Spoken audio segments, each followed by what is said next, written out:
Olá! Vamos falar sobre déficit de atenção hoje. É um tema voltado para trazer um pouquinho de perspectiva de como lidar e tudo mais na adolescência, mas vai servir também para quem tem filhos menores. O objetivo da live não é fazer com que vocês sejam doutores em déficit de atenção. Então eu vou tentar ser o mais simples e objetiva possível, até para não ficar uma live muito grande sobre o conteúdo. Então, o que é o déficit de atenção? É o transtorno da atenção com hiperatividade. É um transtorno neurobiológico, então tem a ver com o processo do sistema nervoso, como que os circuitos processam a informação e como que essas informações modelam o comportamento. Então, por um bom tempo teve essa questão de é genético, não é genético, tem predisposição, não tem predisposição, e a gente vai falar um pouquinho sobre isso ali pra frente. O que o déficit de atenção atinge? Atinge as nossas funções executivas, ou seja, memória, impulsividade, organização, tomada de decisões, consistência, gestão de emoção, afeta levemente a nossa forma de viver, né? E o cérebro de quem tem déficit de atenção, ele é diferente de quem não tem o déficit de atenção. Então, quem não tem déficit de atenção tem áreas que são mais ativadas de quem tem o déficit de atenção. Então, por mais que a gente às vezes olhe assim, quem tem o déficit de atenção, a gente fale, rapaz, essa pessoa só tá querendo me enlouquecer, não faz as coisas que eu peço, não consegue fazer nada direito, não sei o que, tá querendo me sacanear. Não é. Essa pessoa realmente tem algumas limitações. E para lidar com o déficit de atenção, você precisa muito mais do que apenas saber que existe. Você tem que ajustar uma série de coisas, não só para o adolescente, para a criança, mas também na sua forma de enxergar todo esse processo.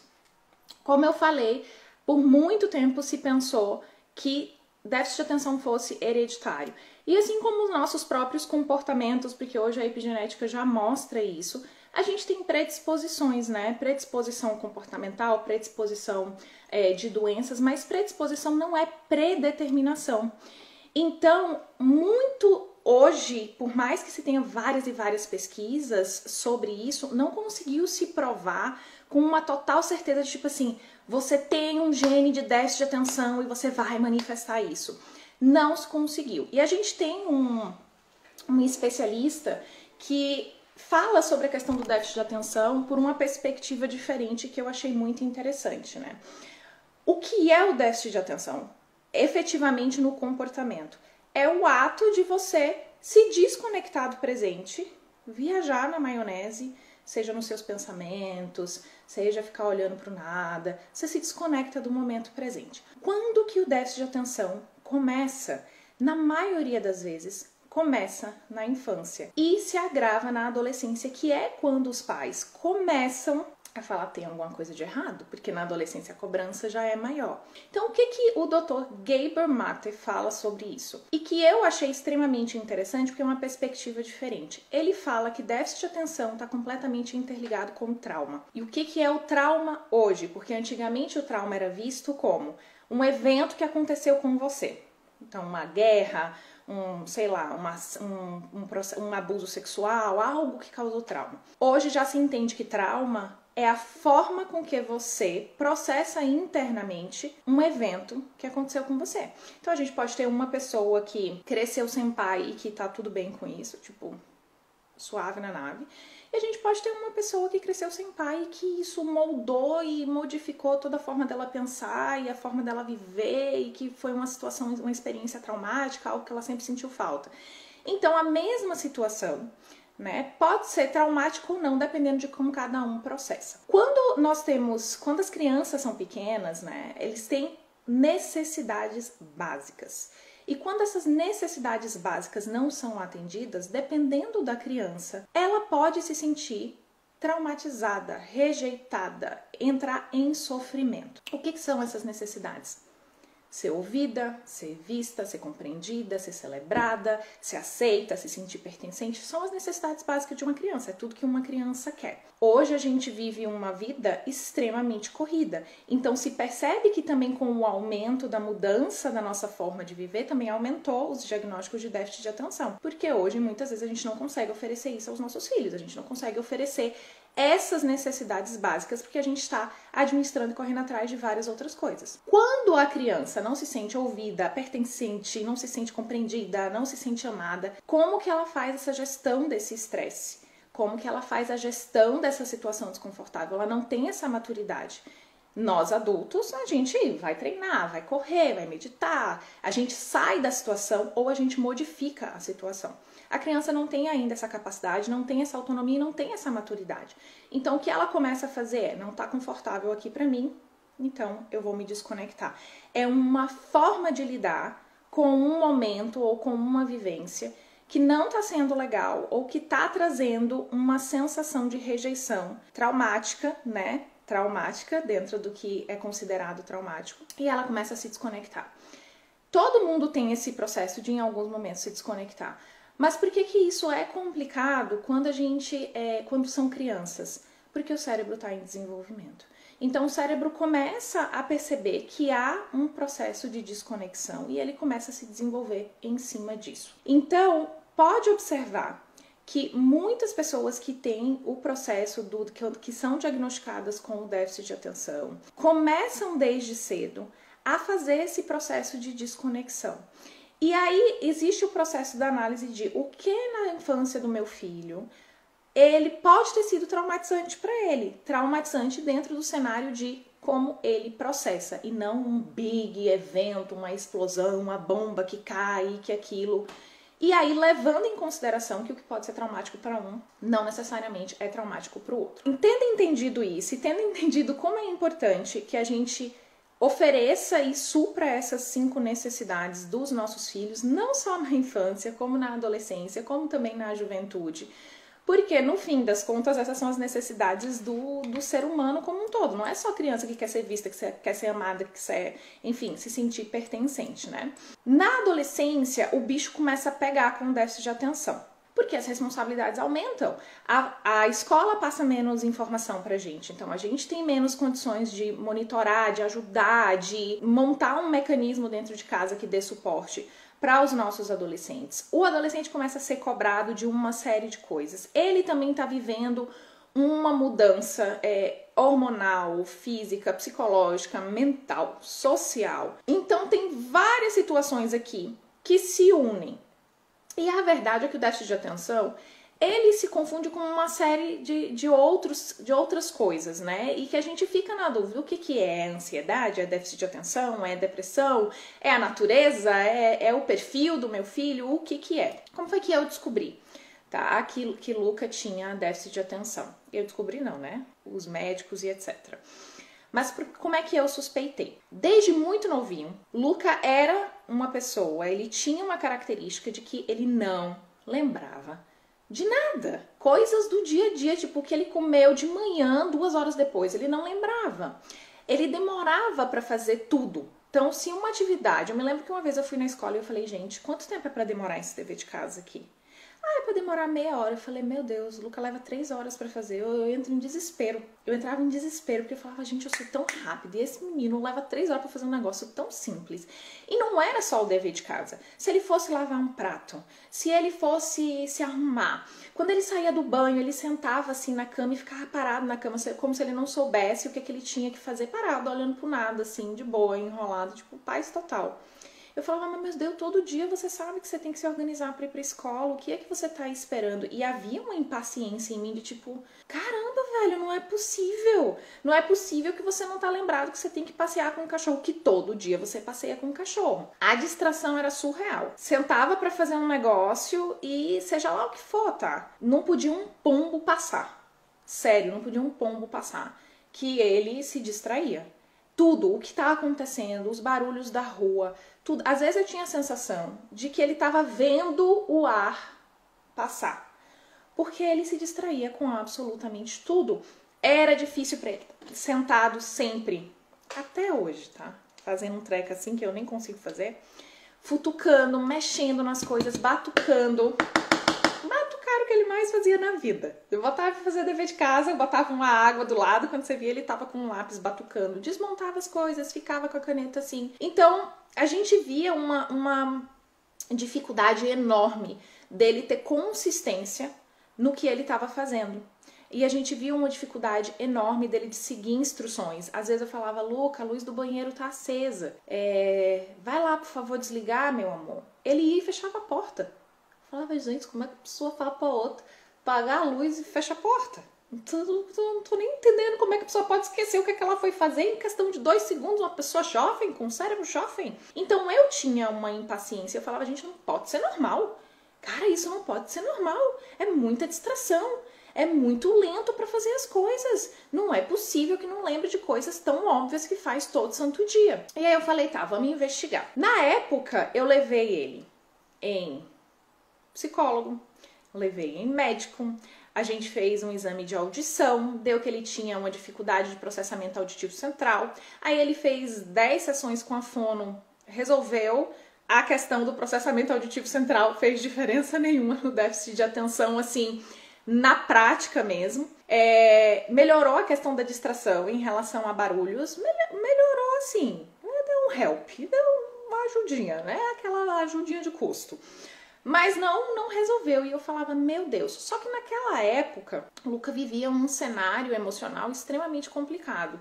E por mais que ele fez o laudo neuropsicopedagógico, e ela falou, olha, tem umas tendências aqui à distração, mas tudo indica que tem questões emocionais. E enquanto tem questões emocionais, não tem como você diagnosticar.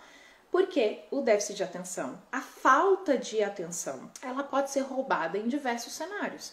Então, se eu estou vivendo uma situação que é complicada, eu vou ter uma dificuldade de concentração. Se eu não estou bem, se eu estou vivendo um outro processo psicológico, se eu tô em uma fase nova da vida ou vivendo uma situação nova que tudo é novo para mim, eu vou ter uma certa ansiedade. A ansiedade rouba a nossa atenção.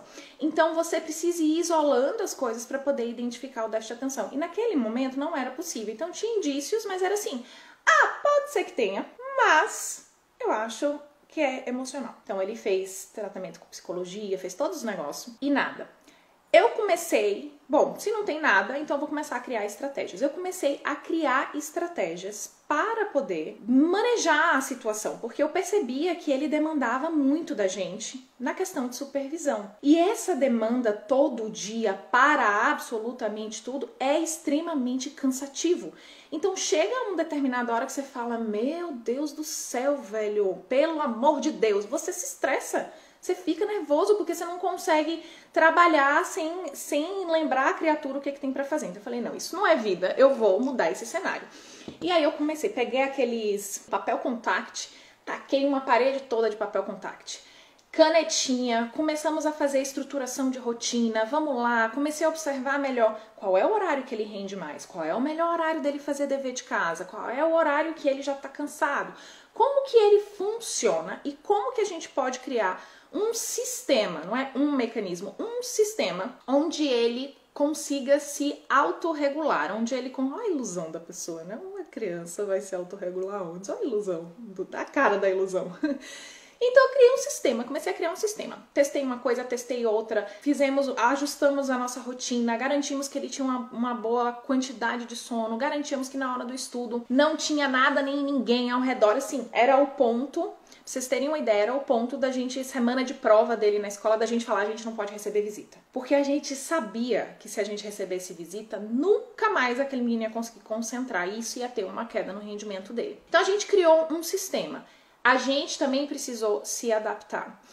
E aí, quando entrou na adolescência, e funcionou, ele não tinha, apesar do déficit de atenção não diagnosticado naquela época, mas com uma desconfiança, a gente percebeu que não tinha um impacto no rendimento escolar dele. Então, assim, Luca tinha boas notas, ele não era cobrado por excelentes notas, passar pra mim já tá bom, né? Eu sou essa pessoa que eu acho que tá tudo bem, a escola não vai determinar se você vai ser bem sucedido ou não vai ser bem sucedido na vida, mas você tem que passar. Então pra gente era tipo assim, ok, se você passar, tá tudo bem, né? Passar com um pouquinho de folga, 7,5 que seja, né? Pra não ficar pendurado naquele perrengue, 7,5. Mas Luca tinha excelentes notas, não eram boas. 9, 9,5, 10, o boletim dele tinha... Se ele tinha 8, 9 matérias, 5 era média 10. Ele era muito bom. E ele, quando se concentrava, ou quando ele começou a usar esse sistema, ele começou a ter um rendimento extraordinário, dele chegar na escola e véspera de prova nem demandar tanto estudo. Beleza, entrou na adolescência. Rapaz, foi um barril. Barril. Por quê? Eu não tinha mais as informações da escola. A escola não mandava mais aqueles diáriozinhos dizendo, olha, hoje a gente fez a tarefa número 1, 2 e 3. E Lucas chegava em casa e ele não sabia o que ele tinha dado na escola. Falei, como é que você não sabe o que você deu na escola? O que você deu na última aula, então, que era tipo meia hora que ele tinha acabado de chegar em casa? Não sabia. E eu falei, comecei a me desesperar. Eu falei, caramba, velho, bom, então qual vai ser o sistema agora? Porque a cada situação, uma nova estratégia. Qual vai ser o sistema agora? Bom, a gente vai estudar todo o conteúdo, entendeu? Vai se antecipar, vai estudar todo o conteúdo e pronto. Se você tem o conhecimento, não tem problema. Aqui é a face da ilusão, tá, gente? Isso aqui é a face da ilusão. Deu certo, mas demandava muito estudo, muito esforço para uma coisa que não fazia sentido. Mas, o que é que eu dizia? Bom, é a criança que a gente tem, é o adolescente que a gente está tendo, e se é necessário isso, como que a gente pode dar suporte e segue o baile. Beleza! Entrou pandemia. Com a pandemia, eu recebi muitos mentorados novos. Minha agenda explodiu. Eu trabalhava de domingo a domingo. Eu fiquei um período sem vida. Na época da pandemia eu não tinha vida. Eu tava modo sobrevivência trabalhando muito. E eu não tava conseguindo dar essa mesma assistência que eu dava antes pra Luca. E o rendimento dele despencou. Não foi tipo assim, saiu de 9 e foi pra 7. Não é isso, gente. Saiu de 9, de 10, de 8, foi pra 4, 3. Eu falei, cara, não pode ser normal. Não pode ser normal. E aí eu falei, tem alguma coisa de errado. Eu percebia que o Luca ia pra escola, teve um dia que ele voltou sem a mochila. Eu falei, cadê sua mochila? Eu esqueci minha mochila na escola. Gente, como é que a pessoa esquece uma mochila na escola? Não tá fazendo sentido. Não tenho mais nenhuma estratégia pra usar. Já esgotei tudo. A casa era puro lembrete. O apartamento era um post-it por completo. Tinha post-it por tudo, lembrete por tudo. Ele não fazia nada com tecnologia. E ainda assim, ele esquecia. Tudo, rendimento lá embaixo. Eu sem conseguir dar atenção. Eu entrei em pânico. Eu falei, cara, tem alguma coisa de errado. Eu sinto que tem alguma coisa de errado. Eu não tenho mais o que fazer, não tenho mais estratégias. E aí, o que a gente faz em relação a isso? Marquei uma psiquiatra.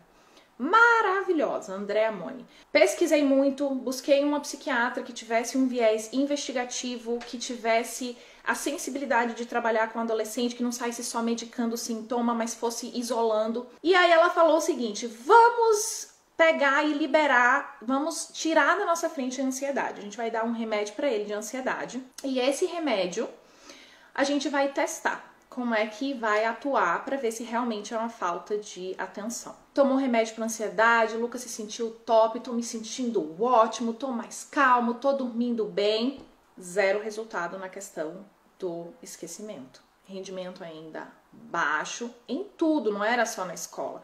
Nas atividades do dia a dia, se ele precisasse separar uma roupa, dia de prova ele não lembrava, as coisas dele ele não sabia onde estava. E aí a gente, um mês depois, falou, olha, ele tá sentindo ótimo, ele também deu o relato pra ela, tô me sentindo ótimo, mas assim, não consigo me concentrar pra estudar. E aí ela passou uma medicação para o déficit de atenção. Gente, vou dizer um negócio.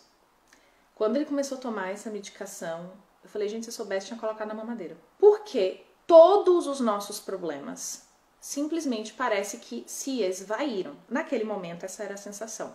Ele lembrava de tudo, ele se autorregulava, ele conseguia se organizar. Então eu falei, caramba, é isso, é déficit de atenção. Foi ótimo descobrir isso, foi libertador, porque, enfim, quando você tem um diagnóstico, você pode ajudar. E o déficit de atenção, apesar de não ser algo que compromete sua vida, né, que você não consegue ter resultados, que você está condenado, é algo que te incomoda. Porque você precisa ajustar o estilo de vida e, consequentemente, os pais precisam ajustar o estilo de vida. É como você ter uma criança obesa em casa. Você tem que ajustar o seu estilo de vida. Se você tem uma atleta em casa, tem que ajustar o estilo de vida. O déficit de atenção é mais ou menos assim. E eles demandam muito de nós pais, porque eles têm uma dificuldade de se encontrar, de fazer as coisas, às vezes esquecem até de tomar o medicamento. Então a gente tem que, o pai e a mãe ou o responsável, quem tiver ali próximo, tem que ter toda essa pegada de tipo assim, até determinado ponto eu preciso deixar ele aprender a lidar com isso, mas também pela maturidade e pelo conhecimento, eu preciso ajudar ele a encontrar formas de se proteger de si mesmo nesse processo. Porque não é por sacanagem que eles esquecem. E o déficit de atenção, ele gera muitos sentimentos, muitas emoções negativas na criança, no adolescente. Por quê? Ele vê um monte de gente fazendo um bocado de coisa simples sem nenhuma dificuldade. E ele tem dificuldade de fazer aquilo. Ele fala, caraca, eu sou um incompetente. Inconscientemente, ele pensa, eu não consigo fazer um monte de coisa que um monte de gente consegue fazer de boa. O que tá rolando? Tipo, eu não sou bom? Eu não tenho capacidade? Eu tenho algum problema? E começa a gerar um ciclo de culpa ali. Por isso que o déficit de atenção, por mais que ele não seja uma depressão, a depressão é uma comorbidade, porque o déficit de atenção, se você não tem consciência das estratégias e de como manejar o déficit de atenção, ele vai te gerar uma ansiedade tão grande que você vai acabar entrando em uma situação de vida onde pode te levar a uma depressão e várias outras comorbidades, né? Então, diagnosticar, compreender e saber qual é o seu papel dentro do processo do déficit de atenção é muito importante. O que a gente fez? Óbvio que hoje, né, Luca, adolescente, o déficit de atenção tem sua maneira de funcionar, existe um processo também na gente aceitar que o adolescente tem o déficit de atenção e que tem certas coisas que vão ser do jeito que são e que a gente não vai ficar tentando modificar e fazer um adolescente, uma criança perfeita, porque isso não existe. Então tem coisas ainda que até hoje ele tem certas dificuldades para fazer, mas já não comprometem mais os resultados dele na vida, os objetivos dele na vida, o estilo de vida que ele quer ter para ele mesmo. Como que a gente fez isso? A gente precisou ajustar a nossa comunicação para ser extremamente claro. Então, em diversos momentos, a gente fazia um check com ele. Luca, eu preciso que você faça isso, isso e isso. O que eu preciso que você faça? E aí ele repetia. Isso, isso, isso. Às vezes ele não conseguia repetir. Aí eu falava com ele, tá, isso, isso e isso. Aí ele, tá, isso, isso e isso. Porque às vezes no meio de uma frase ele já viajou, já foi para Nárnia e voltou 7 vezes. A gente precisou criar todo um sistema onde ele tivesse lembretes, tá? Então a gente tinha um mural que ficava na frente dos estudos dele, a gente tinha um mural na parede, a gente tinha lembretezinhos na cozinha e a gente também fazia de vez em quando um check, né? E aí, meu amor, como é que estão suas atividades? A gente criou uma rotina, que não é um general, tá, gente? Rotina não é um negócio para escravizar. Rotina é para dar um norte, é para ele ter onde ir para lembrar. E até a própria rotina precisa ser específico. A gente colocava lá, estudar geografia. Super divertido, né? Uma atividade super divertida. Bom, se eu vou estudar geografia, se eu vou estudar física, se eu vou estudar química, o que eu vou estudar? Porque é muito genérico. Então a gente definia com ele, sentava com ele semanalmente e falava, ok, o que você vai estudar essa semana? Ele ia dizendo, ele ia colocando no mural dele. E assim a gente foi começando a ter esse processo de mudar a forma de lidar com ele, evitando o processo de culpa. Então eu especificamente fazia muito esse negócio de, mas não é possível, Luca, de novo, cara, mas velho, tu faz isso todo dia, e isso gera culpa. Então eu precisei mudar também a minha forma de comunicação, o Jean precisou mudar a dele, a gente precisou compreender muitas coisas em relação ao déficit de atenção, a gente se tornou, vamos dizer assim, expert em déficit de atenção. E a gente passou a medicar, né? Ele começou a tomar a medicação, que ajudou demais.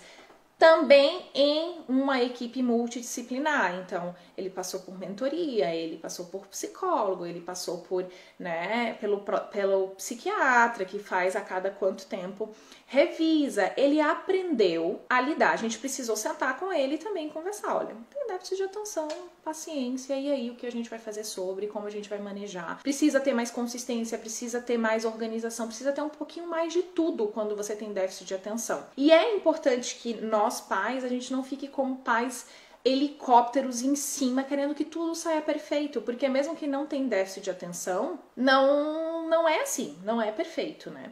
Então isso é muito significativo. Medicar, tomar ou não tomar? Olha, Déficit de atenção não é uma coisa voluntária. Quando a pessoa tem déficit de atenção, seja ela adulta, seja ela jovem, você tem que usar os recursos que você tem à disposição para facilitar a vida dessa pessoa. O efeito colateral da culpa, da sensação de não ser bom o suficiente, do desgaste na relação com nós pais, porque ele não consegue fazer algo, ou ela não consegue fazer algo, e a gente, pais, não tem um estoque de paciência gigantesco de 2 vidas para lidar com o déficit, com quem tem déficit de atenção. Esse desgaste, ele é muito mais prejudicial do que tomar a medicação. Então, eu diria, se diagnosticou déficit de atenção, toma medicação. Usa todos os recursos que você tem a seu favor. Aprenda tudo que você pode fazer a respeito para poder ajudar e permitir que seu filho tenha o máximo de uma vida normal. Não permitir que o déficit de atenção influencie